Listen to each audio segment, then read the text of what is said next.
What? I can't believe I'm doing this. Podcast and landlord. Like the rent is due. Or a podcast like the rent is due. I said, you know what? The rent is due. I'm going to do the show today. That's how it's done. Imagine your landlord saying, it's okay, let me service you know cooking rent. Do we stand in or we sit in? Stand in. It's a stand in. Yeah, we'll call it a stand in. So let's stand then. It's called a stand in. And we must stand. Oh, yeah. Yes, you do that. It's going to be a lot of fun today. We're talking about all sorts of stuff. Okay, let's go. You ready? I'm always ready. But the show starts with Enda. Tibla is here. Yeah. Shane is here. Yeah. Who do we have? Dudu is here. Yeah. Doom is here. Yeah. Who's Doomy? Yeah. What does it do? Who Doom? Assistant producer. Oh, you got an assistant Yeah, now. Dudu is an All I do with me. Yeah, I met him earlier. I didn't know what he was doing. I thought he was part of Piano Pals something or he's a piano artist. Well, now you know. Oh, shout out. Welcome, bro. Thank you so much. And we haven't seen Dudu in a while. Yeah. Where have you been, Dudu? Ow. Yeah. She's going to tell us? Yeah. Never. Yakhuluma. Practive ubukeli show. No. Ngiyabukela. But izolo ngambuza ukuthi bokuphi. Athi no, it's personal. Oh, I see. No, I just took a little break. Okay. Mental health break. Ah. Yeah, I was fatigued. So Really? I don't think you perform at your best if you mentally you're exhausted. You're gonna end up making mistakes. So well, I was still working from home, but at least I wasn't waking up, and I needed some personal space. Feeling better? Yeah, did it much better? Is that why we have Doomy now? Yes. Very important. Shout out, man. I think she became an employee with demands.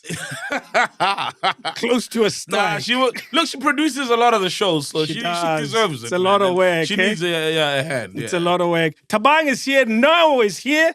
Fair Checker is here. Konje mekubiza banjo. It's in Piwe. It's let's get it right. It's Piwe. Yeah. Piwe is here, and we have a Phil Pella is our ghost lady. Oh, Phil Mpila, ne? It's Mpela, not Mpela. I said it right. Mpela, yeah, Mpela. It was an Mpela. Mpela ke Motswana. I'm not Zulu or Xhosa, so it's Mpela. Mpela. Yeah. Welcome, bro. Anytime, Yeah. So am I right in saying that ke ghost lady? Ghost man, yeah.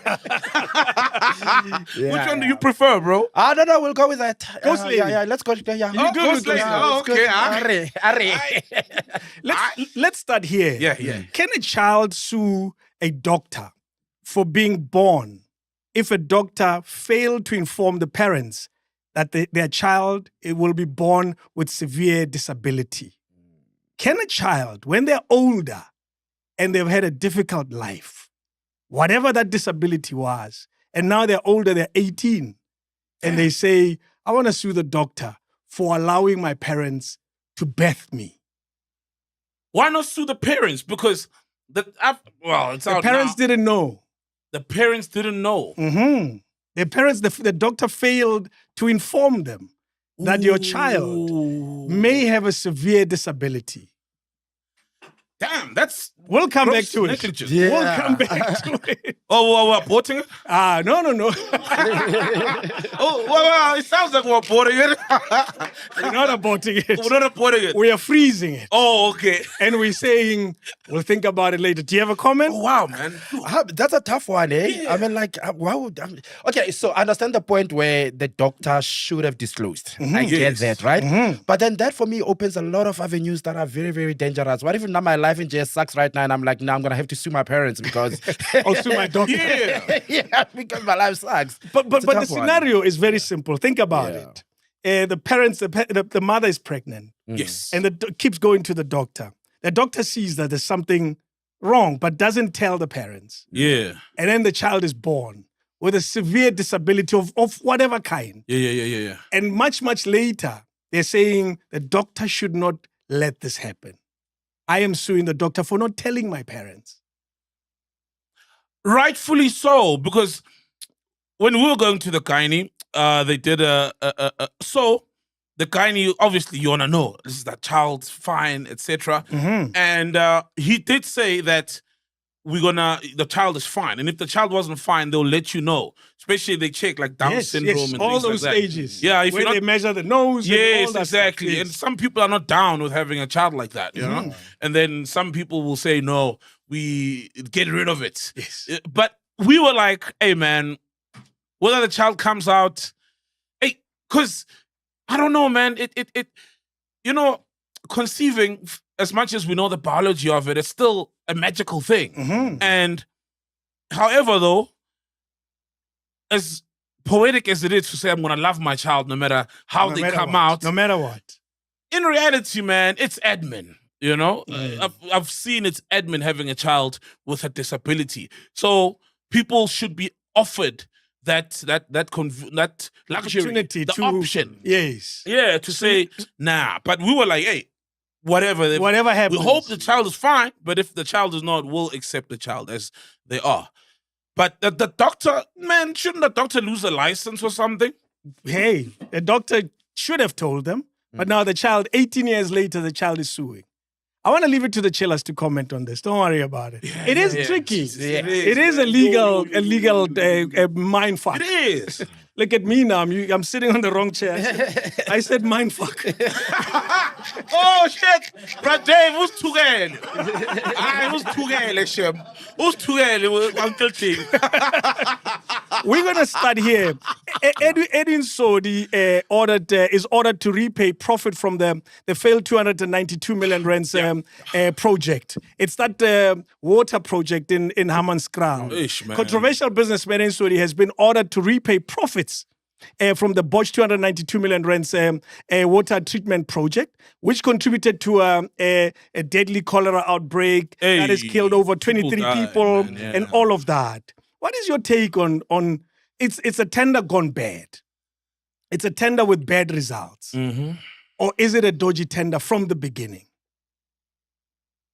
Most likely dodgy, because I mean he gets all the tenders. So by default, but the fact that he gets all the tenders is shady already. And then there's we know the links with certain politicians, but also if you think people died, shouldn't there be a case, a more serious charges, similar to the doctor who didn't inform the parents that the child is going to come out disabled?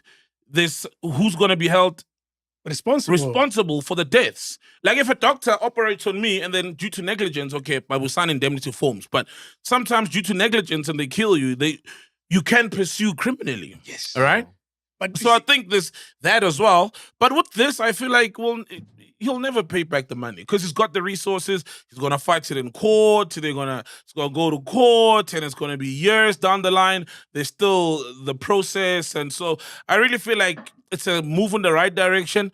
But I don't think it's gonna yield that desired result. It's SIU investigations are always about recovering the money. Yeah, and they're saying let's get the money, let's get some money back, and I say let's get profit back.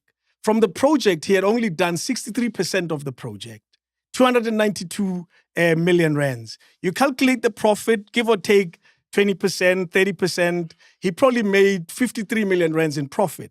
That is the amount of money he made. But he didn't finish the project. Therein lies the issue. Because if you didn't finish, remember, it's a tender. The tender must be done and complete, and then we regard it as a badly done tender.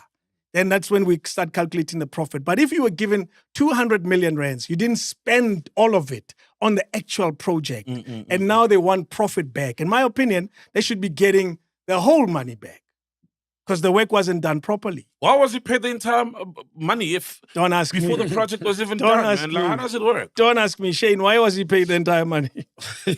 Or Phil, rather. I don't know how it works. Phil, why was he paid the entire money? Well, I wouldn't know. But here's my thing, though. I think the pertinent question is, why is this not a criminal case and it's a commercial case? Why are they trying to recoup the money instead of actually, charging him criminally? Because I believe that we are the only country in the world where somebody could be liable for 23 deaths and it's okay, no, we're just gonna get millions from him and we move on as if like nothing, there's nothing wrong with that. I think morally, I don't know. Maybe for me, I'm just thinking, okay, I see the numbers, the millions, but my thing is, why are we not talking about 23 families have lost their loved ones and this man is not in jail or held accountable in any way? Let me defend them slightly and say SIU is about getting the money back. Yes. But now there's a criminal case that's likely to happen. Okay. Because now the matter has been referred to the NPA. Yeah. But remember, the NPA will look at the merits of it and decide whether this is worth taking to court or not. Yeah. So it's still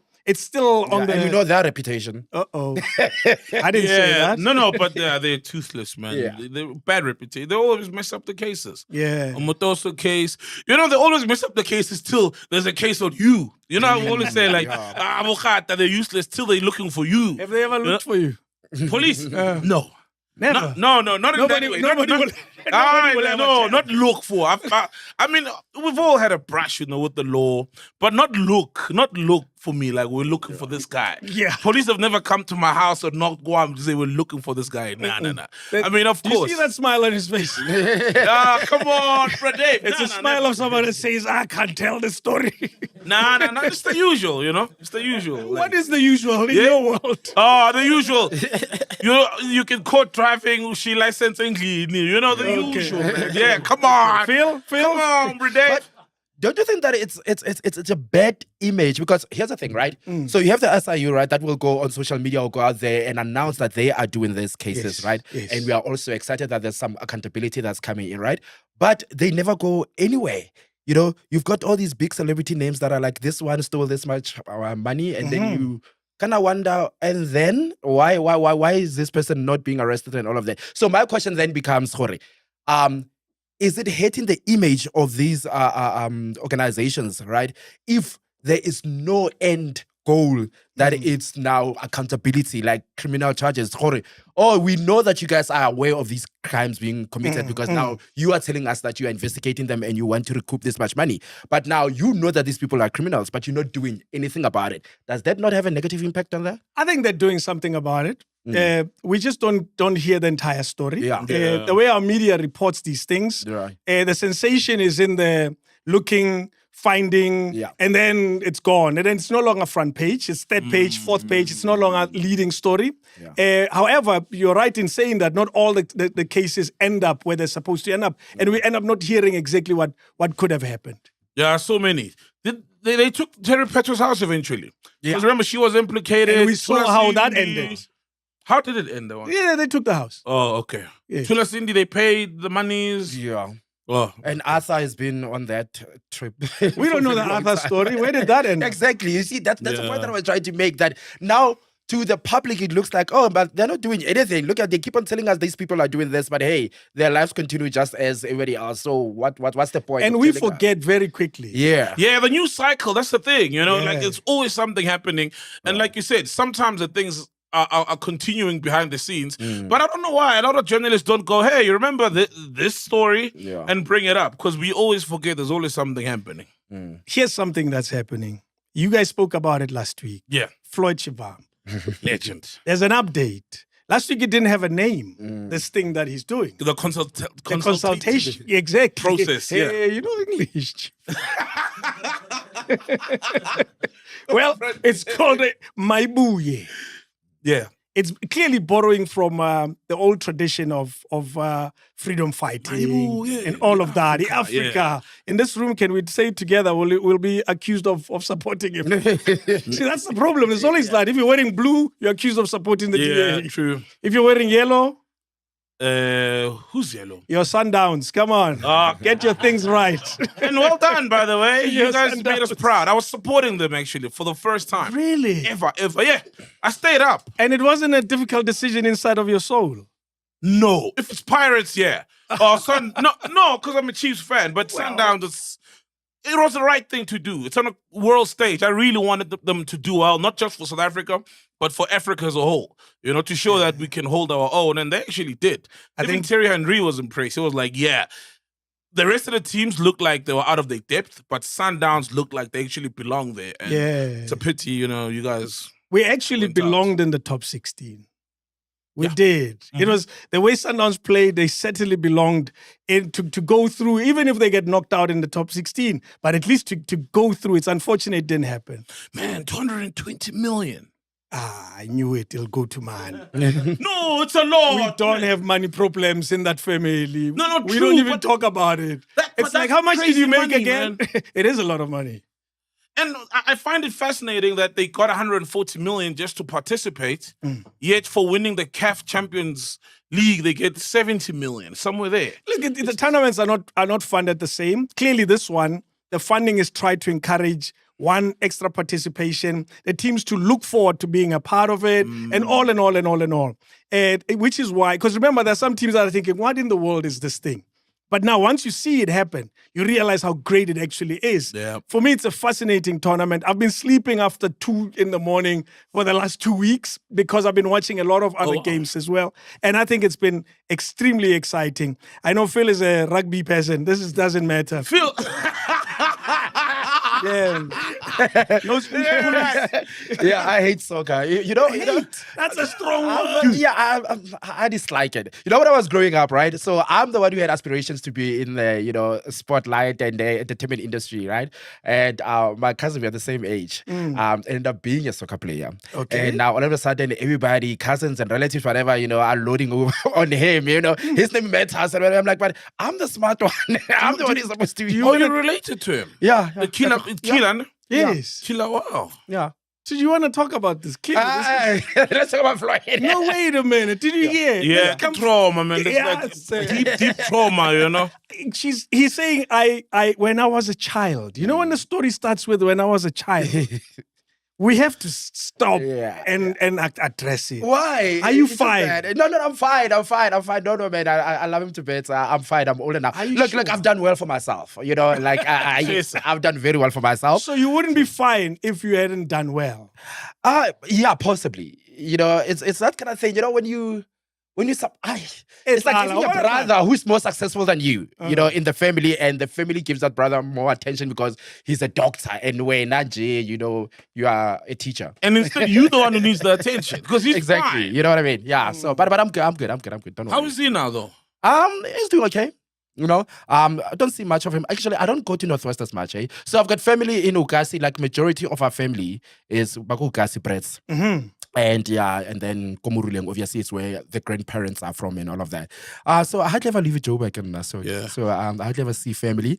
But yeah, we're good. Is it still? I saw an image a few years ago that he had gotten a job, which I was very proud of him. Because people always make it like, hey, when you're a soccer player, former soccer player, you mustn't, you can't just get a job, etc. You know what I mean? I'm happy when I see people like Ngozi, for example, leaving a particular thing that you've been known for, and you're not forcing it. You know what I mean?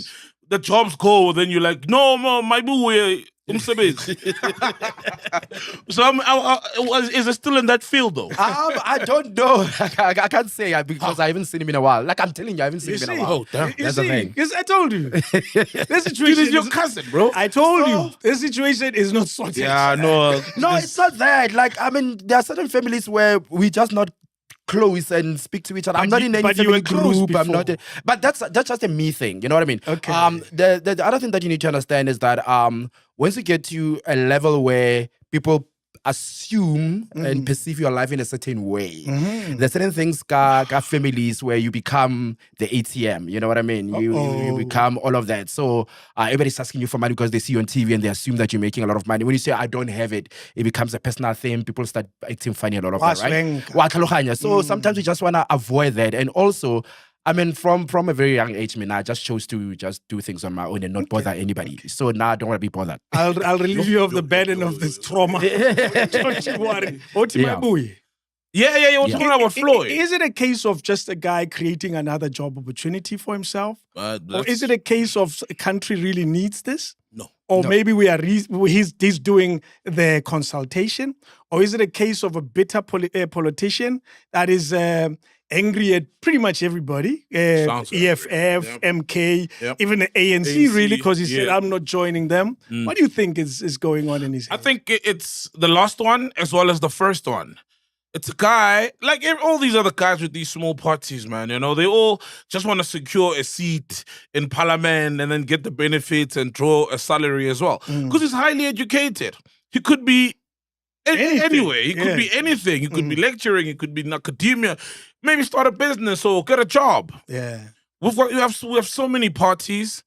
And I like the ideology of his party. I don't think it's going to offer anything new. It's going to offer what the EFF says it's offering, what MK says it's offering, and other smaller parties. So I don't see it. But what I find interesting is, how come he's not having a go at the DA? Have you noticed? Not a word. Have you noticed?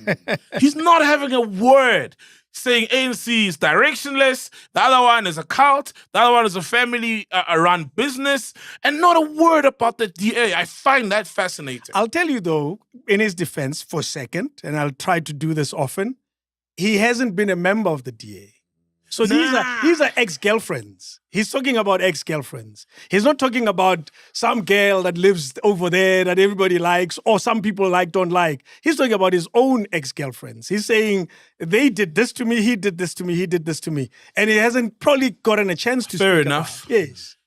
But they're all competitors. I get the ex things because he was there. And he knows a lot more intimate details about them. That's why he can say family-run business, cult, and I don't know what he said about the ANC. He said they're directionless. There you go. Yeah.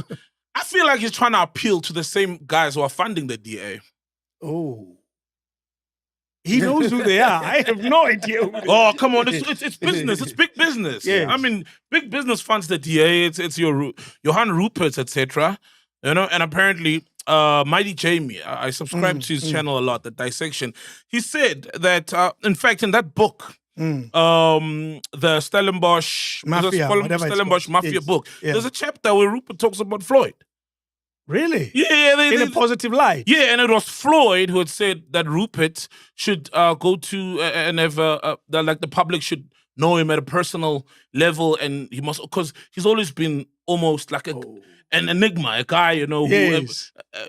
Because we don't the mystery around him, yes. and then we saw a candid interview with what's his name from Power FM, and apparently it was Floyd, if I'm not mistaken, who had said to him that, hey, you can actually, you know, just people need to see this side of you. Go on this particular platform. You said it in the last episode that the political party will be formed, whatever consultation it goes through. That is an obvious. They're just going through this journey, and I have a feeling they'll be participating in the next election, in the local government election. Yeah. That's coming in a few months. Good luck. I have a feeling they're going to participate because already there's a team of people that are saying we are part of this. Some from the MK, some from EFF, and that are saying we are definitely a part of this. So we'll see how it all turns out. Nah, I don't know, man. I don't know if it's gonna do well. I'm very skeptical.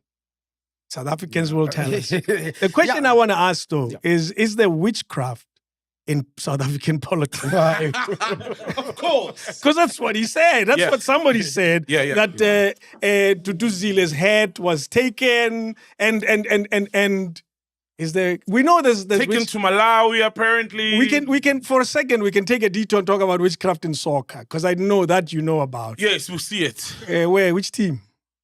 Oh no, I don't know. Hey man, all I know is I'm a fan of the Pirates. The Pirates, so grounded. You know those nice jackets and something. We saw it when we were at the stadium actually. When they'd come in, I don't know. And then there's the big guy who's part of the technical team. Who's always, you know, he's always like expressing he things. doesn't do it like that. That's too obvious. They all go into the. The goalposts. Yeah. All of them, the entire squad. Yeah. They go into the goalposts and stand there for a minute or two. And then you see somebody pouring something at the goalposts. And then when that's done, they walk out of the goalposts. That's what happens. I don't get it, man. Like, and then they lose the game. There was people questioning, does it really work? Because he's still going to lose anyway. Like, for instance, with the Floyd thing, if he went to Malawi to go get whatever it is that they're accusing him of, clearly didn't work because look at what's happening in his life right now. Maybe this is what was meant to happen in his life. Okay. Maybe this was the plan. their plan is to go get Umutsi in Malawi so that you can leave the MK, but you don't really want to leave the MK. And start your own party. Okay. Maybe this was the plan. Hey man, we need to bring back shame, man, you know? Yeah. Like, for real. Because there's a clip. I know now you asked me if we're going to play anything, but there's a clip. Gogo Maweni show. Okay. Where Baloya live. How? Yeah, oh man, you saw that clip, right? Yeah. I even talked about it on 702 when you were asking, have we gone too far with content in South Africa where it's a lot. Like literally somebody is on television telling the world, I am harming somebody, basically. Wow. Somebody. Yes, but anyway, it is what it is. But you should come back. For real, man. Yeah. It is like, for me, it's like, have we gotten there, you know, as a country? But I feel like it's also the unemployment thing, because even if it's staged, the only reason somebody would do that is for a couple of thousand rands. I don't know how much they get paid. You know what I mean? But to be willing to literally lose your dignity like that, you know, in front of the whole country. Uloy. Even if, let's say, lawyer, but you know what I mean? Even if it's staged. Do you think ANC by loyal? No, come on. Self-imposed, everything with the ANC is self-imposed. Yeah. Or Baz loyal? Yeah. Yeah. By the way, We see they don't deliver, man. Yeah, sorry. Before you forget, there's a clip, fact checker must look for it, where Caesar was talking to this older gentleman, I forget his name. And for me personally, it encapsulates everything about Floyd as a politician and Floyd as a person, because there's a saying that to be a good leader or to believe that you want to lead people and can lead people, there's a certain arrogance and delusion that you should have, because I mean, who thinks that I'm gonna tell people what to do? I'm gonna be their leader, you know? So there's a certain level of delusion that comes with that, and there's that. So look for it. It's Siswe Mpofu's channel, and this older gentleman, what's his name? I think it's Obra Mashikli. Yeah. He's phenomenal. That is beautiful. That is a beautiful conversation that he had with Caesar about Floyd. Yeah, wow, man. So we'll see how it all ends up. I wonder if they'll get the votes, because my biggest worry with South African politics is that how there's already small black vote, and I call it small deliberately because all the parties are taking small, fragmented. You know, exactly. So I wonder if it'll, in the bigger picture, will benefit anyone at all. Or they say if two kids are fighting over the ball, the kid next door, if brothers are fighting over the ball, the kid next door is going to get it. And that's what happened in Swane once, and it's likely to happen again this time. Because all these small parties, black parties, are fighting for the same small cake. And the funding as well, it's from the select few. And they do it deliberately to further fragment the black vote and then solidify the DA, which is the one biggest white party. You know, we see Freedom Front Plus, but that's like Afrikaans sort of, you know what I mean? So it's strategic, divide and conquer, and it's being driven and fueled by greed of guys wanting that seat and to earn from politics. But here's another thing though, the elephant in the room that we always try to avoid talking about, which is tribalism. Will that become a factor now because of what's happening with Floyd? Because if you saw the conversation when he was doing all these press conferences, there were mamas that were, you know, simmering in the periphery about that. Is this now going to get to a point now? It's a matter of what tribe are you from that will align you with a particular party? Because the EFF was avoiding that, obviously. Of course. It was an inclusive kind of party, and they were very adamant that we should not even be having that conversation.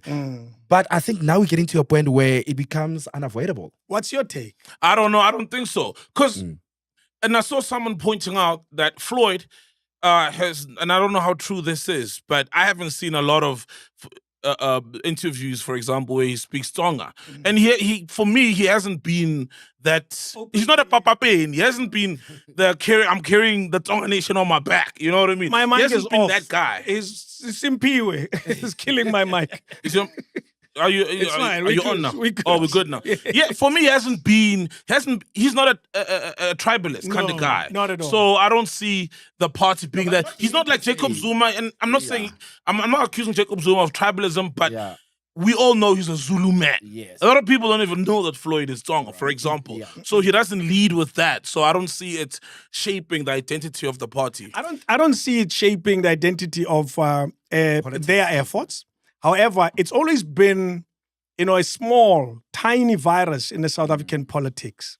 The Zulu nationalism specifically. And I'll highlight that specifically because, but I will also point out that MK has never painted itself this way. It's an unfortunate reality of our own history, of apartheid that divided us by culture, by racial groupings and all of that. So we carry a lot of those things inside of our DNA. Yeah. And once in a while, they'll flare up. The IFP in the 90s. Generally. It was that kind of stuff. And people are always thinking exactly how you even presented it. You said it's an elephant in the room. People see it that way as this. But I don't think it'll go there. I think we're matured enough not to end up in that space. It'll be crazy to see the Zulus are fighting the Sothos. That'll be madness. I don't see us going there at all. But you're right, though. It does always, happen because of our history. That's why even in Malukshana Maning, there's still a Basutuing, Mazuluin sections. That's still there. It's still there. It was created. It was created by an apartheid government that was very clear that they're going to divide us because as a divided people, we are not able to fight collectively. And we see ourselves that way. We continue to do it in a lot of ways. But fortunately, you're also dealing with people who don't see themselves that way. I forget to Umzulu or Mtsonga. Actually. See? Yeah. Because you're in Gauteng, you're in Joburg. Joburg. why. Yeah. Good point. It's not a thing. Yeah, but do you feel? But you can feel it though when you are in KZN. Yeah. I was told. I was in Umtata as well, Yeah. and you can only simply because of the language as well, and the language barrier. And somebody, you stick out like a sore thumb that okay, he's not. And a guy will say, "Hey man, man, so you feel it when you move into those areas. But in Joburg, it's not really a thing. I was told once in KZN, but itinle.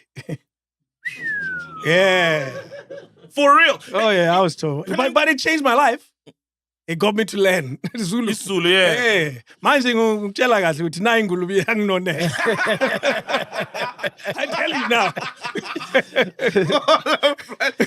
I overcame my issues successfully. Yeah, it can get hectic in KZN because I know Amazulu sometimes they'll say, like, you remember even with the Floyd thing? No, it wasn't Floyd.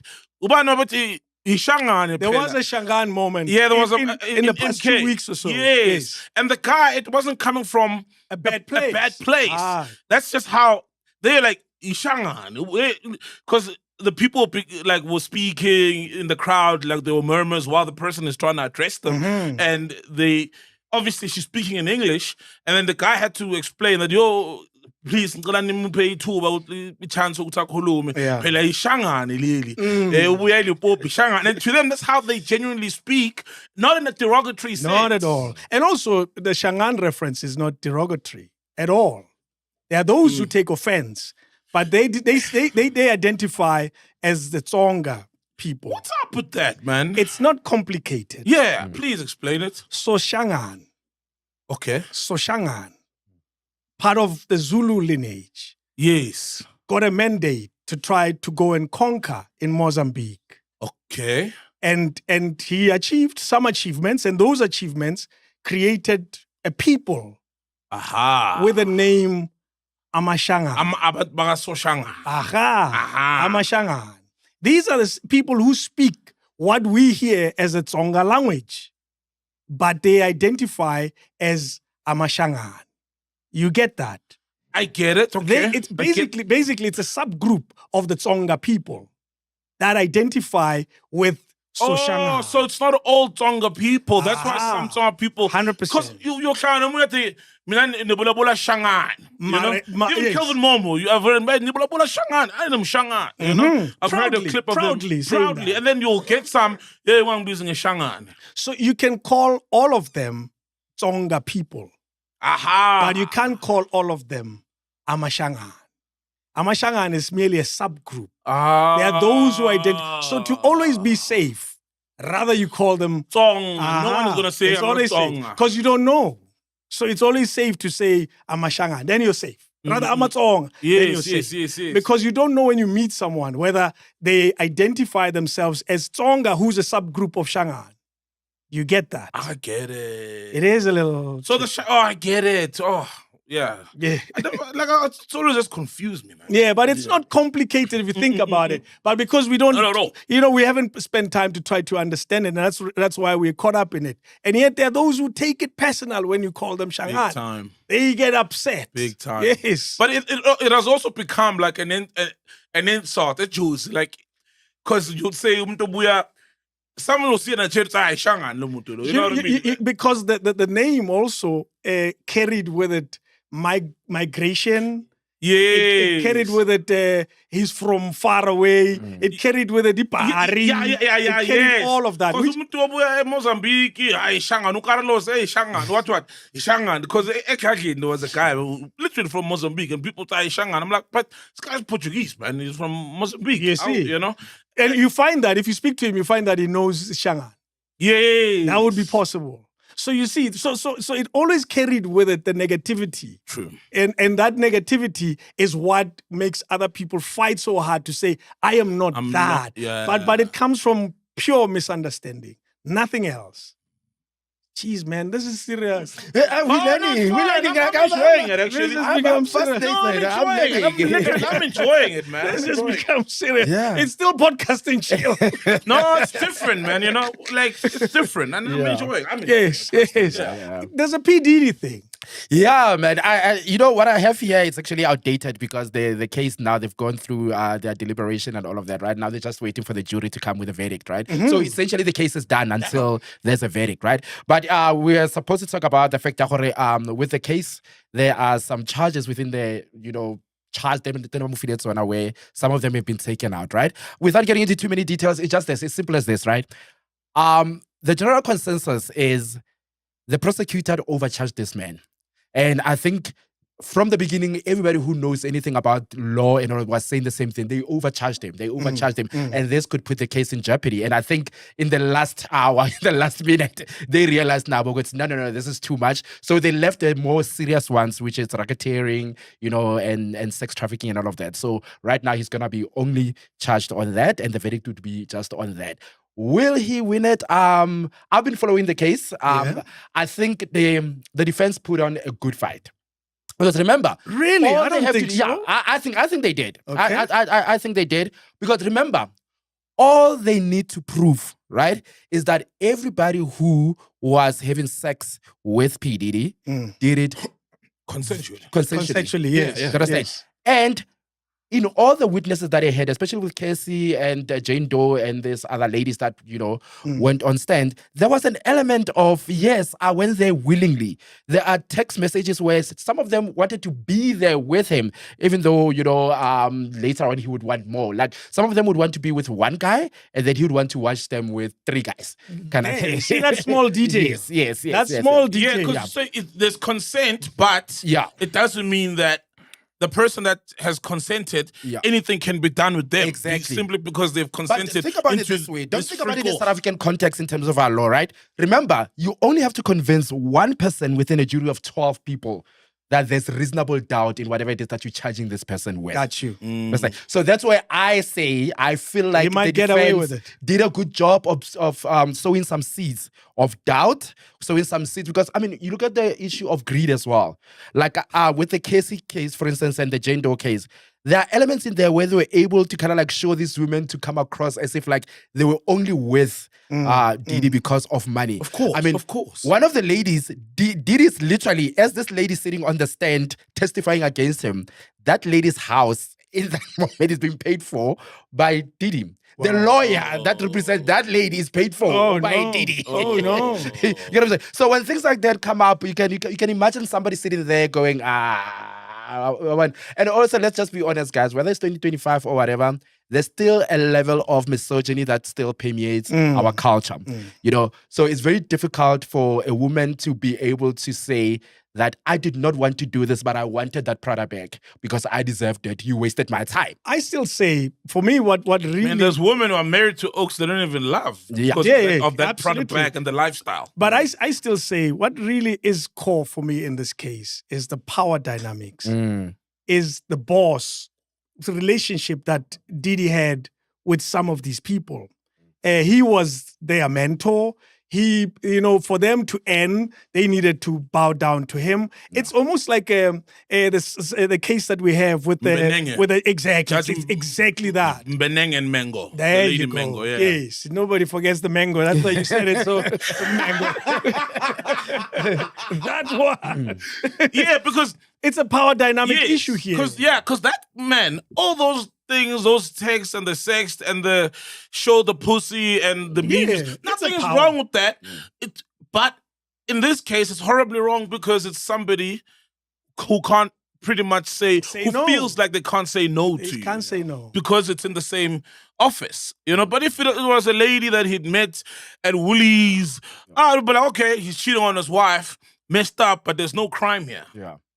Let me call you another legal riddle. Just crossed my mind because of what you say. Yeah. Why is it that a fight inside a boxing ring, I trap you, I knock you out, is legal? However, if the same exact act, no different, happens in the street, it's called assault. Let's leave it there. You want to comment? Oh, but Dave, assault, it's same thing. Nothing different. No, but because I'm not signing on to get into that. When I say in the ring, I am consensually signing on to say I want to participate in this violence that's going to happen right now, and then I lose. Same circumstance. But honestly, there can never be those circumstances. You didn't lose. I trapped you. No, but Dave, no one ever. If you beat me, I'm never gonna go to that's not assault. That's not assault. So it happens like in the ring. No. Let me tell you, Saul, if you beat me, I'm gonna open a case. And we're fighting. And I know you know where that police station is. I will open a case now. Brate, ufuna ukhipha indaba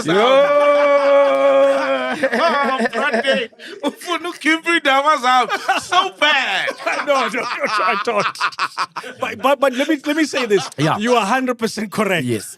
The only difference between outside and inside is that here, one, there was a poster. Clearly, there was consent that I will be here. Yes. Two, I must have signed a contract to say I'm coming to a fight. Exactly. Three, I'm also hoping to win this fight. Yes. Two, we shook on it. Those moments. Everything was legal.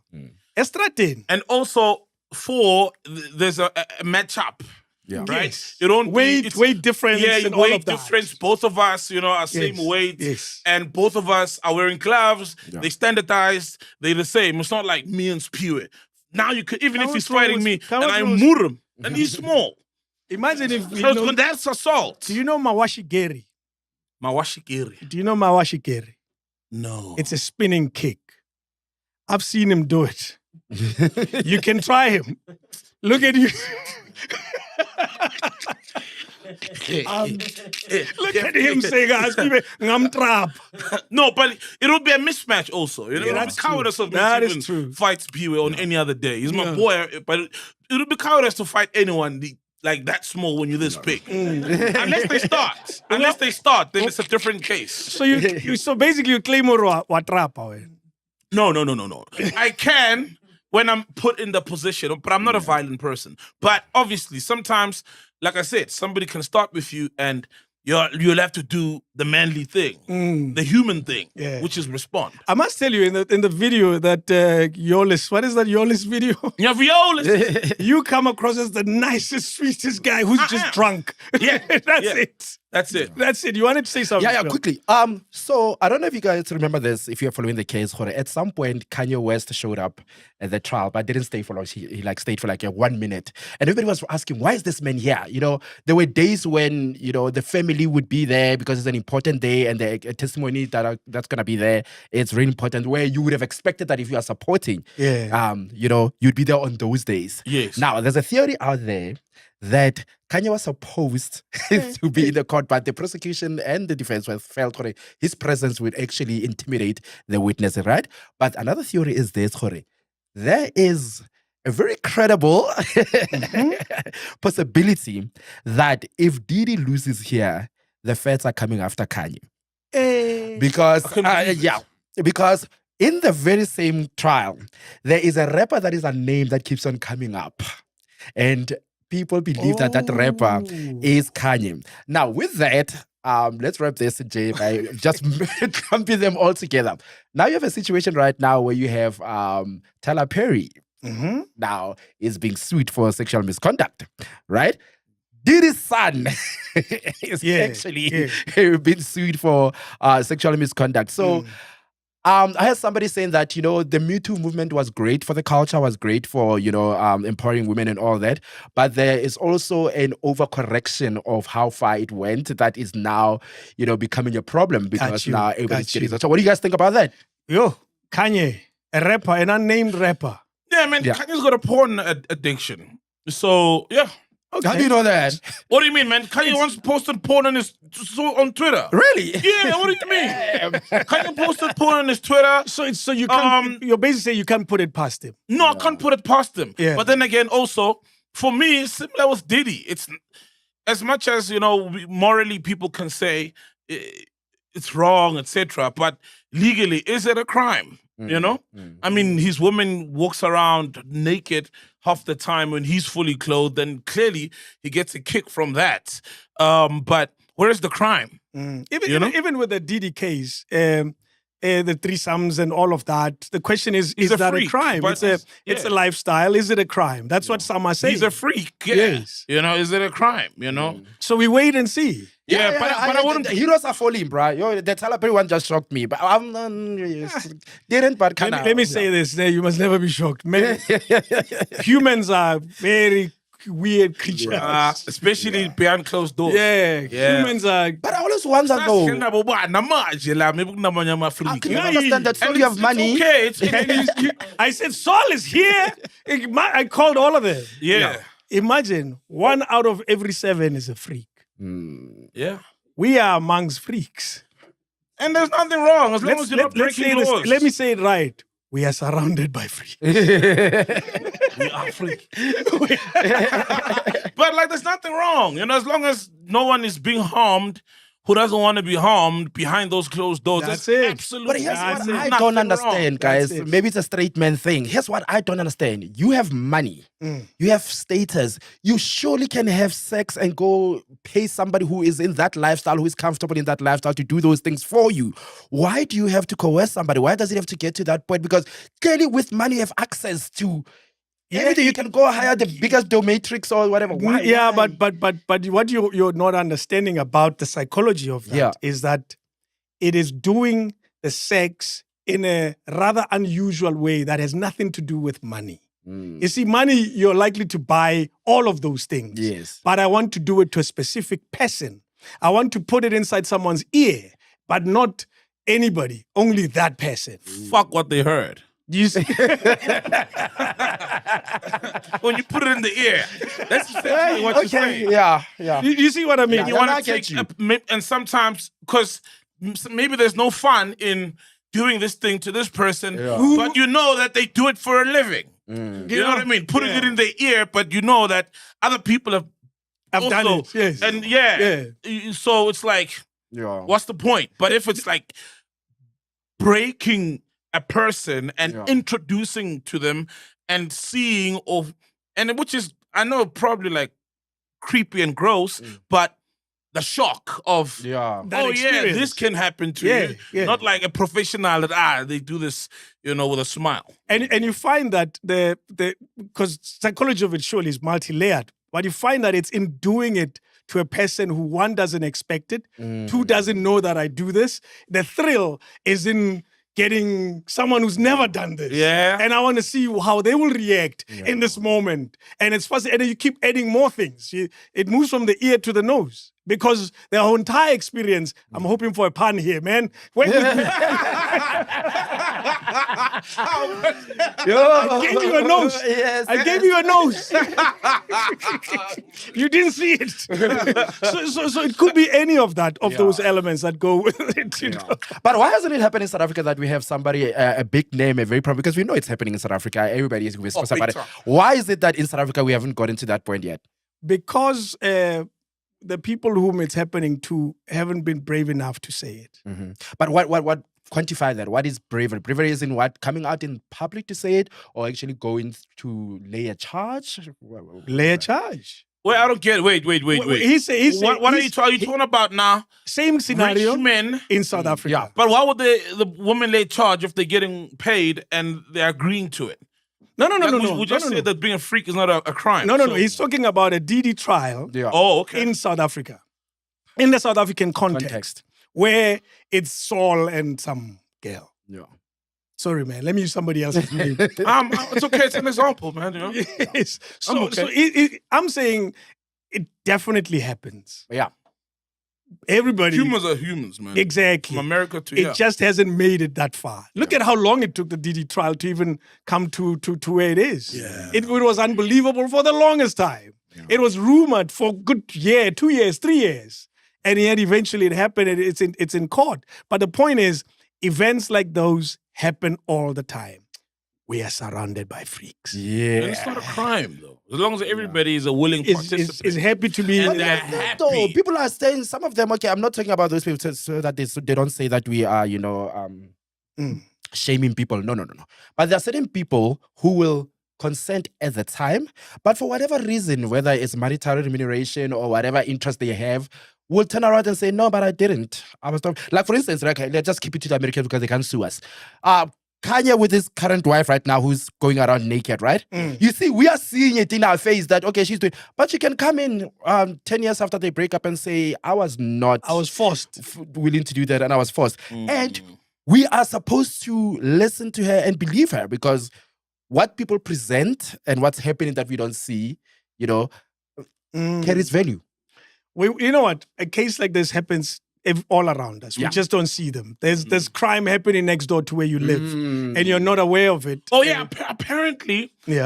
Speaking of that, you know the paras who carry these big trolleys with. Yeah. Apparently they transport some. There's contraband. Some there's bodies in these things, and we think it's tins. And I was like, it's right in our face. If you want to get rid of, like literally, they could. Because nobody ever stops to check what they have. Nobody ever stops those guys. Just get out the way, you're annoying. Yeah. And you're thinking they got cans for recycling. It could be a body, it could be drugs in plain sight. There's a movie that plays on that. Yeah, there's a movie that plays on that where these guys were transporting something and it was Amapara, exactly the same. Yeah, in plain sight. Could be anything. Nobody ever stops those guys. Next time you see them, you're going to question. Yeah. They're invisible, these guys. Nobody ever pays attention to them. Nobody will ever stop them. Invisible. They're invisible. Yeah. They're around us all the time, but they're invisible. You don't see them. Even at damn, that's a good one. Yeah. I'm not going to look at them the same way again. Yeah, bro. It's plain sight. Things happen, eh? Something invisible as well. Yeah. Corrupt South African police. Hey, yeah, man. They're invisible. Because now we're dealing with a South African police, a crime intelligence head. We are allowed to mention names here, right? Yeah. Okay. No, all right. Lieutenant General Dumsani Kumalo and 6 high-profile, high-ranking co-accused. They are being charged, and they appeared in court on Thursday facing fraud and corruption for getting people jobs. Yeah, there's another one was no experience whatsoever, and she's like a top cop, given a top salary. Yes, it's crazy, right? In a country that's rife with crime, and you'd think that is one of our priorities. Yeah. But when I saw law enforcement doesn't even take law enforcement serious. When I saw that, the first question I asked was, and I'm not trying to justify corruption, are cops paid enough? That's the question that crossed my mind. Are they paid enough for them not to be tempted to do such things? Or it's just a case of greed? And South Africans, we've gotten to a point where even if you make enough money, you're likely to still be corrupt anyway, which is what we see in other spaces. And, exactly. Some guys are corrupt and they sit in parliament and they get a decent salary. I mean, how much? Fact checker. Yo, fake. Oh, you haven't done anything. I'm so sorry. How much do parliamentarians get paid, for example? Or ministers, ministers.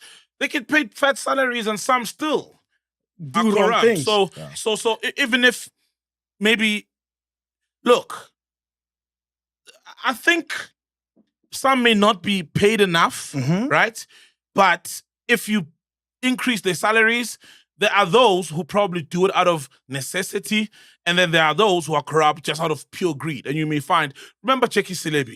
He was a top senior, cop, a yes, senior, paid handsomely. Yeah, but 1.5 million a year. Yeah, pure greed. That was just pure greed. Yeah. However, those that do it out of necessity, not that we're justifying it, but it's there. So I think it's a bit of both. But there are those who do it out of necessity, as fucked up as it is, to be corrupt, to take a bribe.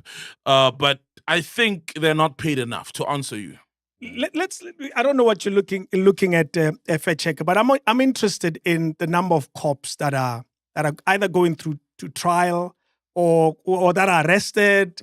All of those small dynamics, what's happening there. It'll give us a sense of really how deep is this problem that we're facing of cops that are equally criminals. No, but it's a civil servants issue. It's not just cops. You get what I'm saying? Because our country has gotten to a point where, I was saying to somebody the other day that, we contribute to the problem because when I give in that traffic cop 100 rand for your convenience so that you don't have to deal with whatever it is, it's contributing to that. So you've done it.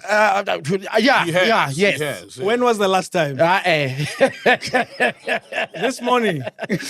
When you don't want to queue at the traffic whatever, and then you have to pay somebody, to skip the. Can we do that too? I didn't do that all the time. Guys, you can just give when you go to the traffic department. Oh yeah. There's guys who will run for you. Who've got a connection. Exactly. All that stuff like that. So I think it's a civil servant issue. It's not just a cops issue because if you go into the medical field, you'll find that there are also some corrupt, people who work there who misuse funds, who hire their cousins and all of that stuff. Yeah. Hold on. Oh no, good. There's a funny. You want to give me water? There's a funny story of a cop. He's also in trouble, so there was a cover-up. They said there was a break-in or whatever at his home. Turns out he brought a sex worker home, and then she cleaned him out. Gun, laptop, phones. Yeah. And now they Lushaba is the surname, and there was a cover-up, and now him and the guys who helped him are arrested. And I'm like, damn, bro, that's crazy. Yeah, in his home. What do you have for us? To answer Saul's question at first, you asked how much do parliament members get? Approximately, the basic salary is about 1,275,000. It's 100K a month. Yeah, I see. Yeah. And then you'll still find some people corrupt. And then a cabinet minister earns approximately 2.6 million. Approximately that amount. That's a lot of cash. And that's excluding the other, streams of income, like speaking fees when they speak in this, whatever. So and all the perks. All the perks and all of that. Drivers and cars, and house and so sometimes money doesn't deter people from not being corrupt. I think as South Africans we know that. We've seen that. That it's not the thievery or theft that happens has little to do with poverty. Poverty plays a role in certain sectors of our society. However, at that level, you can't say I stole because I'm poor. Because part of this case is that they asked for 1,000 rands bail when they were given bail. And the highest, most senior in this group of people, particularly Lieutenant General Dumsani Khumalo, he earns 1,000 to 1.2 million rands a month. Not a month. A year. So a month is 100K. Surely he should be able to afford the 10,000 rands bail. Yeah. And if you know the law, you get that money back if you are found not guilty. Salaries, policemen? Okay, before I answer to the salaries of policemen, you asked how many police officers were arrested. Since 2019, this was an article that was posted by DA.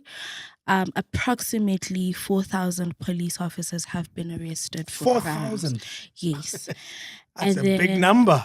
That is. Considering I think we have like 200 cops in the country. 200,000 So what's 200,000 cops? We have So what's 100. We have 176,000 cops. So 4,000 is a chunk. Huge chunk. It's a chunk bro. if there's that little little number of and cops. And then their salaries range about 150. That's an average. And then if you are a brigadier, you have 200,000 per year. Hey, I'm a constable. Yeah. How much is the lowest? 200,000 a year. Yes, per annum. Oh yeah, that's not a lot. Man. It's You school see, fees. you That see. 200,000 Yeah, is that's gone. not. Yeah, that's. Yeah, But now, hey, does it's that bad, justify the behavior though? Because here's the thing. No. Never. And that's how I started. Man. Never. Gentlemen, have you ever watched these shows on Moja Love, right? Where you hear people saying, I went to the police station, they told me go to Moja Love, go to X Repo. And you wonder, what are the police doing? But now there might be an argument there, these people are fed up, they're not getting much. But it also has to be mentioned that South African police are one of the most traumatized policemen in the world. They are one of the most overworked policemen in the world. They're exposed to so much nonsense of us doing all sorts of stuff because they're policing a country that is arguably one of the most violent countries in the world without a war. And that's what they deal with as well. It's easy to dismiss them as do your work. But some of them, they are physically and mentally incapable of executing their job. You remember the reason why Dudu took leave? Yeah. But now, if you're a brigadier or you're a constable, who's commissioner in a police station, that's are you not 1.5 million. embarrassed? Because I'm assuming you are getting paid well. I'm assuming you are not in the streets, right? Aren't you ashamed when you hear that your station is on TV and somebody's saying, I went to that police station and I was told, no, go to X Repo or go to Moja Love. Justice through a reality show. And I posted, there's this new show that I stumbled upon. I posted the thing. They went to a police station with this guy who raped his own daughter who's 12 years old. Literally, this guy, they went with him into the police station to go talk about furniture. And the guy just walks out. And I was so shocked. Wow. This man says it live on TV that I raped my own daughter who's 12 years old and was able to go to a police station and walk out with the presenter. I was very shocked. Dysfunctional society. Yeah, but it's troubling to think 170 people are policing 60, 70 million people. Yeah. Like, that's ludicrous. With so much crime. Yeah, and look, not all 70 million of us are problematic or criminals, but it's a huge chunk that is problematic. Yeah. So I do actually understand the burden that's on the police, and they're under-resourced, underpaid. Traumatized. Recipe for disaster. Dealing with all sorts of nonsense that we do. Here's another one. An interesting story. And I want a fact checker to help us with this one. Is a DA member that had an ancestral calling during a meeting. Oh. During a meeting. Calling. Of all. Or like an episode. Let's call it an episode. Let's call it an episode. You know, one of those things, yes. My terminology is wrong. Yeah, because that moment. Hey guys, I'm going to be an ancestor. I'm going to be a Sangoma now. Hey guys, I'm going to be a Sangoma. Hold on. Just going to call it, I'm going to be Sangoma. In a meeting. I'm not sure if it happened once or twice or a number of times. Yeah. And apparently the way the story reads, she was reprimanded for that. Yeah. Me, do you want to help us with that story? Her name is Karabo Khakau, and she's 28 years old. She has an ancestral calling. So during a meeting on the 22nd of May, a DA meeting, she was sitting on the floor with her shoes removed, and she was basically burping occasionally.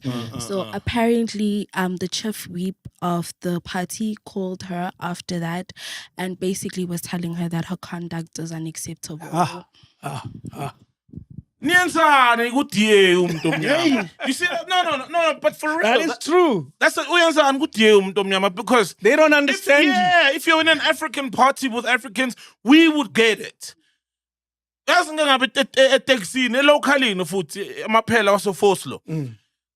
mama but I knew I got it because you know what I mean? I'm not gonna like jump out of the taxi. I'm not gonna say, hey, you mama, hey. We are lawyer. That's why you know what I mean? I'm not gonna do because I'm an African and I know that this is involuntary. Yeah, and it's normal. It's involuntary. Yeah. She can't control it. It's normal. It's part of who we are. We have these people with these gifts in our society, and anything can happen at any time. Yeah. But do you think the chief whip, whoever white man of the day is gonna get it? Nope. But why are you sitting down? It's a professional setting. I think sometimes we give these white people in South Africa a lot of leeway. White people have been in South Africa for how many years? 400 years? Yeah. They've been around black people. There's not a white person here in South Africa who has never seen a sangoma. They might not have experienced them one-on-one, but they are aware of this thing. We sometimes speak of white South Africans as if like they are from another country and they just came yesterday. You know, I feel like that was very disrespectful because, I mean, like, within white, I don't know if I can call it culture, whatever. There are people who've got Tourette's. There are people who've got all these, you know, why? I just feel that they were disrespectful. But let me say this, and I agree with part of what you're saying. South African white people made it an effort not to care about your life. They made it a law not to care about your life. They made it policy that they live over there. We use them as a tool to come and clean our houses for many years. They didn't care whatever problem you were having. And we are, based on the statement you're making, you're expecting them to have adjusted over time. It hasn't happened. And it will not be happening. But anytime awareness, soon. though, if the same the way. lack of adjustment, but awareness. I mean, you come on. No. But remember, awareness comes with a level of interest. You know, you must start from being interested in knowing what's going on. And the same way I said when I was told itinle, I realized that it's my disadvantage not to understand their language. Yes. And I had to make that effort to try to understand. And it comes with that burden that South Africa is carrying, where there's a community of people that do not care about you at all. And those that care and that stand to benefit from knowing the culture, then do actually learn to speak Zulu. That's why you find the farmers speak Zulu, because they benefit. They won't get robbed, cheated by their own employees. Hence, a lot of farmers know Zulu, so that Ispedi. If you go to Limpopo, you'll find a farmer who can speak Ispedi because of you. They benefit, even commercially, they can quantify it, and that's why they then had to learn it. No, you put it very nicely. I'm going to steal that. You know, there has to be an interest for you to have awareness. Absolutely. I didn't think about it in that way. That was I think we should find out how the whole thing went, because it happened sometime this past week. If we have a number, right? I have a number. Damn. Okay. I have a number. Whose number do you want? Whose number do you want? I have numbers here, my man. You got everyone's number. I do, actually. You're bro, Dave. With embarrassment. I do. Who do we call her? Okay, all right. Ooh. It's Chachao. Oh, is it Chachao? Yeah, say they were saying Chachao in the news. And she's very quick to correct. Is it? Yeah. Aye. She will. Chachao. It's not. Let me check again. Let me check again. She's no longer accepting calls now. Yeah. She's not accepting colleagues.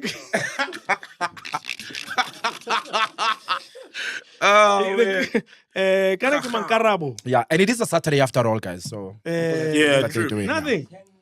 Yeah. Oh, she's hanging up. Oh, maybe it's on Do Not DND.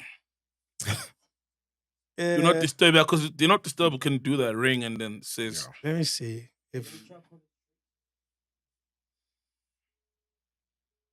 it's not going through. Oh man, come on. We tried. And I really wanted to know, like, what, because we see it on the outside when they burp, but like inside, what's going on when that thing happens, you know? So you were going to ask that. You were going to ask that. I was going to ask, like, what's going on? No, for real, it's a valid question. Like, because we see the burp and we know that no more, but what is it? Do you feel like somebody has taken over you? Or, you know, like, what's going on? Like, fascinated, like... Because it sounds dangerous. You must get a sangoma. Yeah. How long has she been with the party? Look at me saying, Ngomkalapi. Yeah, let's find out how long has she been with the party, because it does not make sense to me that why now?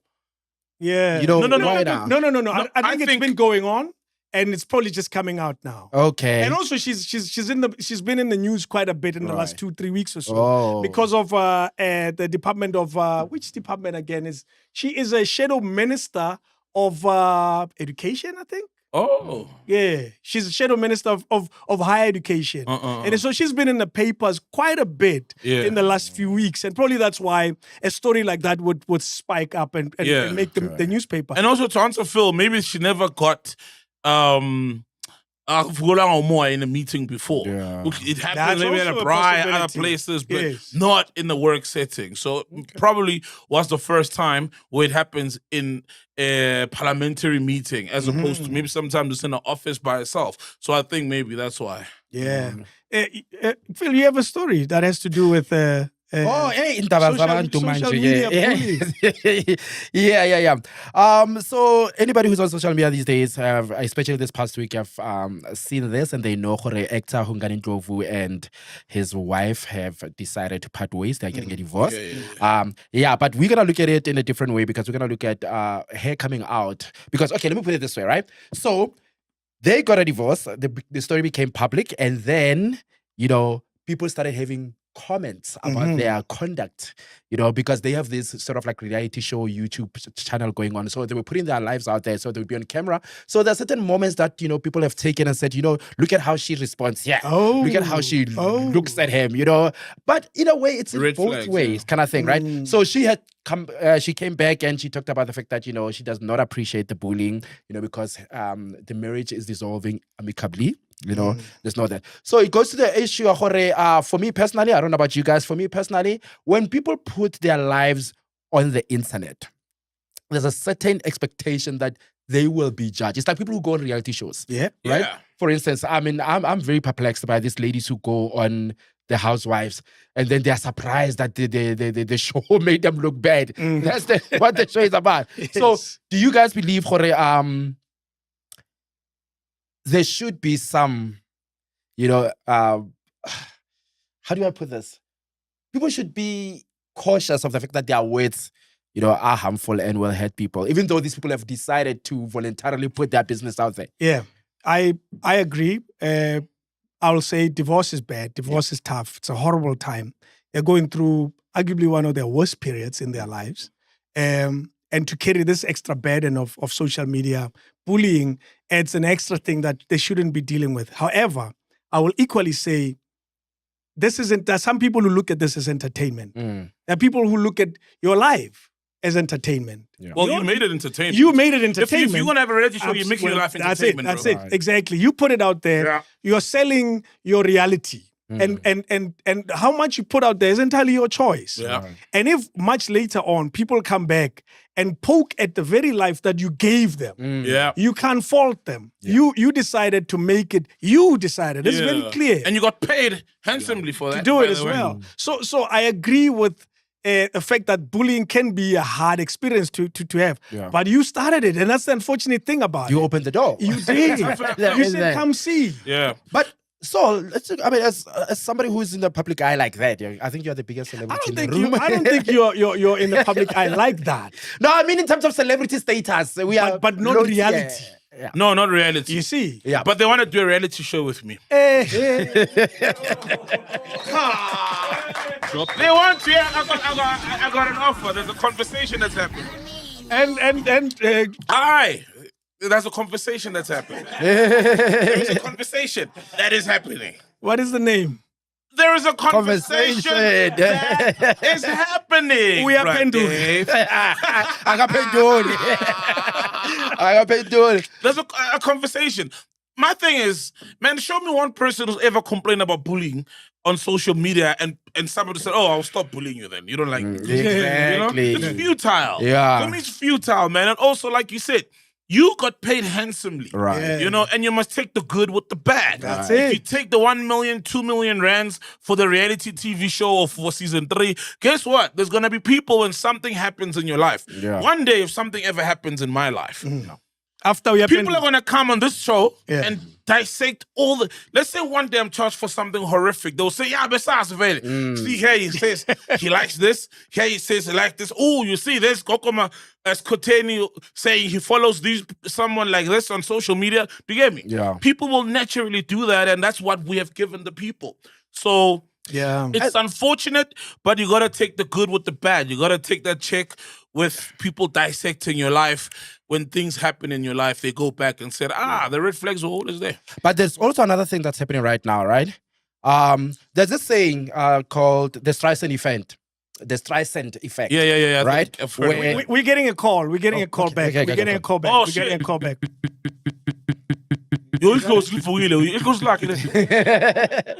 Hello. Hello? Hello, how are you, man? Oh. Do I sound like I work at a call center? How are you, man? Hi, you're speaking to David Mashabel. I'm recording a show for Podcast and Chill. She put it down. Ah, man. Oh, come on, man. I really want to talk to her. You want to try again? One more time? You take. Or maybe text her, let her know. You take over. Okay. What's her name? Karabo. I thought you knew her personally. No, I don't. Oh, you said you got her numbers. Not her. Oh, okay. It's not going through. No, let's let it go. Nah, it's fine. Okay, Phil, you've been trying to get in the Streisand effect, man. Before you go on, though, guys, I gotta let you know you can win yourself a share of over 1 million rands in cash, betting vouchers, or even a brand new car, a 2025 or motor. All you gotta do is until the 5th of July 2025, place a bet of 50 rands or more on Hollywood Bets Durban July race meeting. That means on any one of the races, and that's it. You can be one of the lucky winners. Register using this promo code Chillers and get started with 25 rands plus 50 free spins just on Hollywood Bets. The link is in the comments. And as always, this is for 18 and older. Please check the TNCs. Yeah, you were saying about the Streisand cool. effect. So there's this thing called the Streisand effect, right? The law goes like this: that there was a Take over. Hello, Mam Karabo. Well, Mama, hello. How are you? I'm good. How are you? This is Soap and Duga from Podcast and Chill. We're calling you and we're recording an episode. Yeah. We're talking about your story and what happened. The story that's in the news at the moment about the incidents with the chief whip of your party reprimanding you. Yeah, no, we're not having that chat. Oh, man. You Really? Because we feel bad for you, and we thought we should bring it up and just highlight that these things happen to our people. Are you sure? I'm hugging you in my heart, you guys. Thank you, but we're not having that chat. Don't drop the phone on us. We wanted to understand you, please. I know it's over. Bye-bye. Yo, all right, You guys are so ungovernable. I'm going to hang up on you guys. No, let's talk about Terry Mutawi then. And that you'll talk about, right? What about Terry Mutawi? Let's talk about the Department of Education and find out the issues that are happening there. So is this you trying to say I'll talk about that but not talk about my issues? We're hoping as we talk, you will then say, oh, they're actually a friendly bunch. Maybe they'll allow me. Maybe we can talk about something else. No, not today. Yeah, no, look, I think you heard the press briefing that we had today, that we're not going to be voting for Nkabana's budget for reasons that are already out there. The president must fire her. That woman has absolutely no integrity to be leading young people of this country, its students, certainly not the teacher space and academics. So she doesn't hold the necessary type of integrity to be leading that department. So today you're saying you're firing the minister, but we'll find out what happens as the week goes. Thank you so much, man. Thank you so much, you guys. Bye. Thank you. Cheers. Oh, wow. We tried. Yeah, I got fooled. Yeah, but that Minister of Education just doesn't care, man. I couldn't believe it. I'm still shocked by the bubble gum and her saying integrity. What? She was asked about integrity or credibility. Credibility is what you'll find on Google. Let me tell you that story is the craziest thing. It happened many years ago with Minister of Communications, where you could tell that she was controlled elsewhere. And she had to answer to all this nonsense. And she's in parliament having to answer questions that she clearly has no answers to.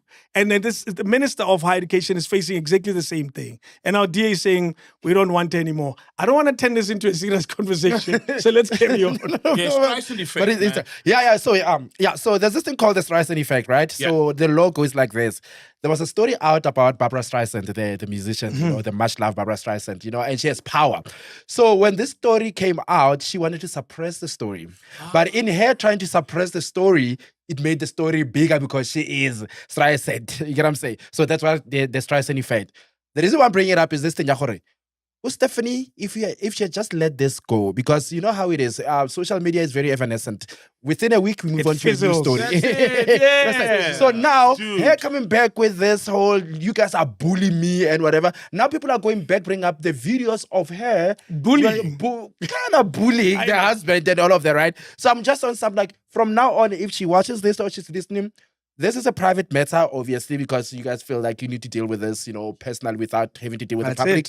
Stop commenting on it, because the more you comment on it, the more you keep the story alive. Is it true that she was the casting, or she was in charge? Yeah. That's when Hungani was trying to get a gig. That's how people use it. No, people use that clip actually to say it, Kore, because in the video she says he was a struggling actor. And then his reaction is that I was not, But now she was the casting director at Scandal, who she says with her own words that she hired him at Scandal. So power dynamics. And if the roles were reversed, there was so much outrage. So the sad thing is that now people are using that. Yeah, people are using those kind of clips to kind of like make a case against her. But also I've seen videos of people not liking Hungani and thinking Hungani was not a good husband and all of that. But anyway, my advice, if you don't want people to talk about you, don't give them a reason to talk about you. I saw the video of the I Got You With the Job. It does look cringe. It's off. The power dynamics are very strange there. And because he's trying to say, but I was working when you got me this gig. I didn't get this job. Basically, my career is not because of you. It kind of feels that way when you're watching that small little clip. But again, it goes back to the point you made earlier. Only that clip, out of context. You see, we don't know the conversation they were having before or after that. We are seeing that tiny moment. And therein lies the problem with moments like that are used against you years later. But I also don't understand people who put their relationships on I understand if it's an interview, you don't have that much, control over the edit and all of that, right? They were editing their own videos. I mean, some of these moments I know you want to be real, but some of these moments, how could you allow this to go out? Because some of it it's a bit much. Don't take it pressure from the production company or channel. No, to say, nobody's there. This is a YouTube channel. It's a YouTube thing. It's Oh shit! It's their YouTube channel. It's YouTube channel. They want numbers. That's their own. Because sometimes, there are certain conversations that are happening that I'm thinking, at some point your child is going to be 12, 15. And they're going to watch this. They're going to watch that with, you know how kids are in school with bullying, actually. So now they have evidence to actually, embarrass you about your parents. I didn't know, Johnny. Your mom bullies your dad. That's what happens. You see what I mean? Oh, hell. Yeah, man. Anyway, as it turns out, over 70,000 young South Africans file for road accident fund claims. I want you to appreciate this number. It's a big number. If you don't really get in your head, you won't realize that. Over the past 5 years, a staggering 70,743 personal injury claims were lodged with the Road Accident Fund by South Africans between the ages of 15 and 35. This is 43% of all claims at RAF. The question is, why are so many young people getting involved in road accidents? Remember, when you're looking at an accident, there are two ways of seeing it. Pedestrian and driver and passengers. Remember, passengers are in the car with you as you're driving, or you're likely to hit someone that is crossing the road, whatever it is that they're doing on the road. When I saw these stats, I said, clearly there's something wrong. There's something wrong that's happening either on our roads, the quality of our roads, or it's just these young people are behaving badly on the roads. I mean, I'm sure you've traveled a lot and you've seen in other countries and you've seen the difference. I think South Africans, just as a culture, we don't respect road laws like that. It's not in our culture to be like, I mean, you've seen in London how people will stop, people will not just cross anywhere, but in South Africa, we just a culture that does not really respect road rules and all of that. So I'm not surprised. Are you surprised? It's really boys that skip the red light, No, for real. Like my previous car when it got written off. Yeah. A cop skipped. I've got it on dash cam. A cop skipped a red light, bomb into me. Wow. And it was between those ages, that age bracket. No. He was. He was sober. He was sober. It was in the morning. I was going to work. I don't know, man. And I don't want to. I think it would be lazy of me to just say, it's drinking and driving. But it is young people who are going to work, going to school. I remember when I was in Matric, I was taking a taxi. You know what I mean, from Forslow to Benoni every day. So it's also young people. I don't know, man. I feel like that's going to be the natural number because it's probably young people. Those are the biggest road users on the road, be it public transport or be it they're driving or be it they're walking as well. It's some of the most active population bracket in our population. Some of the factors that come across, and I want all of us here to think about it. When you were in your early 20s, brand new car with friends, your respect and relationship with the car is very different. You grow older to respect it differently to when you were a young man with a car. I know I rode with one of my nephews, and I was 5-6 years ago, and I know I'll never drive with him again. The way he was driving was so bad. And to him, this is cool. Yeah. There is a level of disrespect. And you said it, road users and also as young drivers. Your behavior as a young kid behind the wheel is very different to when you're older. You grow to respect the car very differently as well. And that's one of the factors. And I also wanted to emphasize that number, it's not just about people in the cars. It's talking about, accidents where people get hit by cars. Yeah. That's why I wanted to make sure it's a culture thing where people, And why you go kasi? The zebra walks. What do you call them? Actually, they are there. No, just mean you get what I'm saying? Yeah. And someone is gonna knock you over for. They don't realize that you've got the right of way as a pedestrian. No, but you walk over the zebra it's crossing. Shocking how many people in this country get hit by cars. The number, if you were to find out, I don't know if it would be available in the stats, but it's a big number. Pedestrian numbers are higher. Probably 43% of the total number of accidents are pedestrians. Every time we hear stats, whatever festive season stats we get, whether it's Easter or December, the highest number is actually pedestrians. We always think it's highway accidents. No, it's actually pedestrians. And now when you then look at the number even further, you realize that it's young pedestrians and young drivers. So it makes it even more scary. Your point is it's more of an issue of they are the biggest number of road users. It's just pure stats, man. It's the most active, age bracket of the population. So it's people going to school. For example, how many school accidents have we heard of? Where firstly, those school cars are all overcrowded half the time. Have you seen? Abantwana clearly like sardines, and I don't even know sometimes they can't. Yeah? Abomalume, angithi. No, abantwana. Abomalume labo driver, abomalume. But then it's tough, man. Being black is traumatic. These cars, or their kids are in these cars, or I always ask myself that. They know. Do the parents know? But this guy has 50 kids in the parents know. My mom didn't have a car, right? Yeah.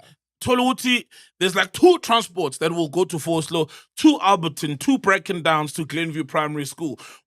What choice does she have? You see? So it's traumatic being black, man. Like, what option really does she have? Because she doesn't have a car, and she can't, even if she did, she can't drive to Brackendowns early morning and then go to work, and then go to Katlohong to Esibugo Primary Lapa, and then pick me up as well. She can't. So sometimes they leave you in these cars. Hey, brother, did you see that video of it's a nice video.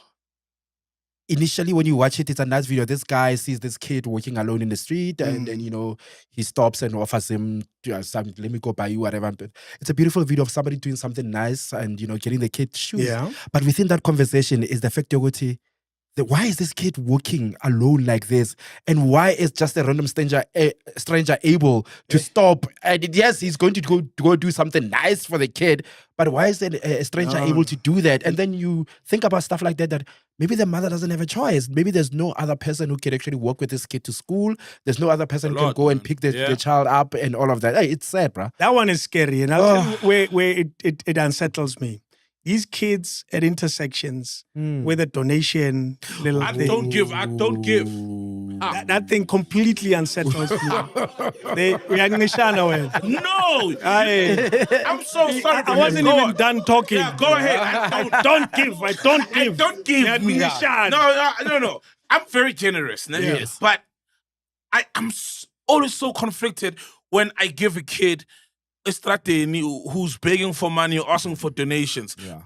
because I'm enabling them to say this is actually a hustle. I'm validating that hustle. Yeah. That's my issue. 100%. My issue is we should not let them be there. Yeah. We're dealing with human trafficking at a level that's scary in our country. Yeah.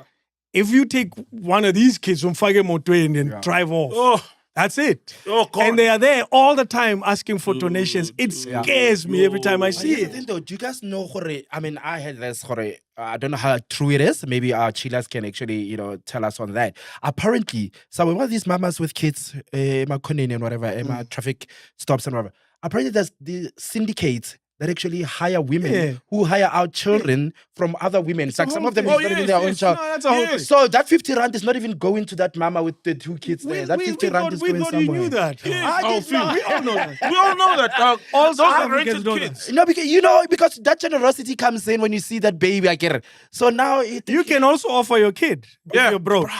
No, it's a business. You can rent out your kid. Yes. 50 you rands get some money, 50 rands a day. Yeah. Jeez. You're a parent. You're the only person that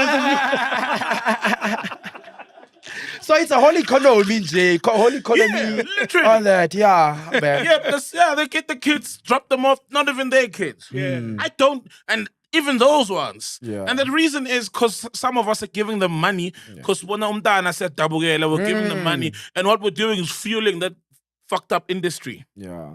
That industry exists. It's flourishing. It's big. It makes money for those who control the system. Kid you not. It's been a lot of fun. It's been a lot of fun in a typical David Mashebela style. We did it, how long is it? 3 billion hours. I mean, your shows are long, but They're long. But you want to remain engaged. Yeah. Though, beautiful. I don't know why we've never thought of having Brad Davis as stand-in, eh? Because we've never. Yeah, man, it was really fun. I enjoyed it. Thank you, sir. I've done this show before. Differently, when was we did the different, though. interviews and all of that. Yeah. I come in once a year, I guess. Yeah. I'm that guy. So check that we're not wrecking a studio. Yeah. But thank you again. Thanks for the invite. Thanks, Thank you, Chilas. brother. I hope you stayed throughout the show. We've enjoyed it thoroughly. You have to say goodbye. Thank you again for the visit. Phil. No, thank you for having me. Like, I had fun. I laughed and I learned something. Thank you for the Shangan education. I mean, I'm very fascinated about that. I'm going to be telling people like, as if I knew all along. Bro, before we close, bro, Yeah. I enjoy your feature on 702 with Relebogile. Thank you very much. Thank you. He Thank talks thank you, about thank you. stuff on TV. What's there to watch right now? Because Yeah. I always just sit blankly looking at Netflix, Apple TV, and not knowing what to watch. scrolling. Yeah, it's so annoying. Yeah. Look, I mean, you know how sometimes you think you've watched everything, and I always say to people that even when you have guests in your house, let them control remote. You'll discover new shows, you'll discover new things to do, and all of that. So, yeah. No, and let me put it on a show. Your Friends and Neighbors. Have you seen that show? Your Friends and Neighbors. I haven't seen Yeah. it. Please Google the name. Yeah. Oh, it's a show on Apple thingy. It's amazing. Especially the end. So, in a nutshell, this guy is like a hedge fund, whatever manager, big, Wall Street guy, loses a job for shagging a junior, right? Yeah. And Power dynamics. power dynamics. Yeah. But he needs to keep up the facade of this rich neighborhood. And no one locks the doors in this neighborhood. And then he starts stealing, like paintings. But the end is so beautiful. And as much as it's got a bit of comedy in it, but the undertones and the messaging just about life and what people work so hard and value and realize that it's not even worth shit. No, but have you seen all that this Travis stuff. Scott? Travis Scott is coming to South Africa, for his concert. Have you seen the Trainwreck Astroworld documentary? Nope. It is fascinating. It's on Netflix. Go see it right now. Okay. It's very fascinating. It's gonna make you think a little differently about the man. But hey, he's coming to South Africa. Everybody's got their tickets. Oh, that's where people died. No, Yes. that's where people died. That's where the kids died. I mean, Anyway, I think I'm good. Yeah.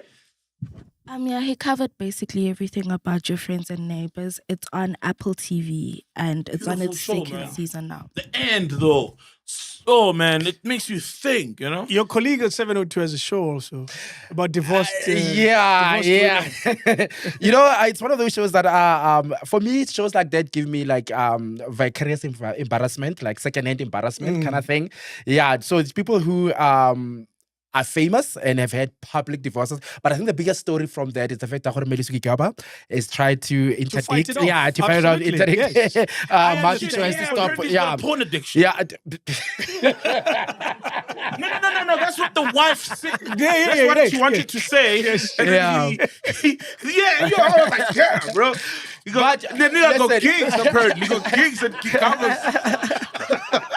You got cucumbers of all this stuff. Oh, yeah. And he covered it. He interdicted it, right? Yeah. Yes. Yeah, But I don't know if it's Shout out to him. successfully or not. No, it's not going to be successful in any way because here's the thing. The argument from multi-choice is that all the information that is shared there is information that is in the public. Anyway. Okay. You get what I'm saying? So they most likely going to win. And multi-choice always wins. You saw what happened with the Queen Mujaji situation. They've got the right lawyers and all of that. But yeah, so that's what's happening. And Interesting. Go see if you haven't seen it. Subscriptions, though. That's how you show it. But anyway, I was glad to be here. I had a great time. Thank you for inviting me. And finally, I mean, she's still so demure. You know, sometimes you think people put on a thing. She's just like that. Yeah, you're fact checker. I always feel so sorry for her when I'm watching the show. Now I can see, right? That's how she is. No, but yeah, she's had a great fine. time. She's Yeah, happy. had a great time. Yeah. Thank you, guys. Thank We you so enjoyed it. Thank you again for watching Podcast and Chill. But in Pagama Chilla, Pagam. I shall figure it. Yes. See you, buddy. Take care.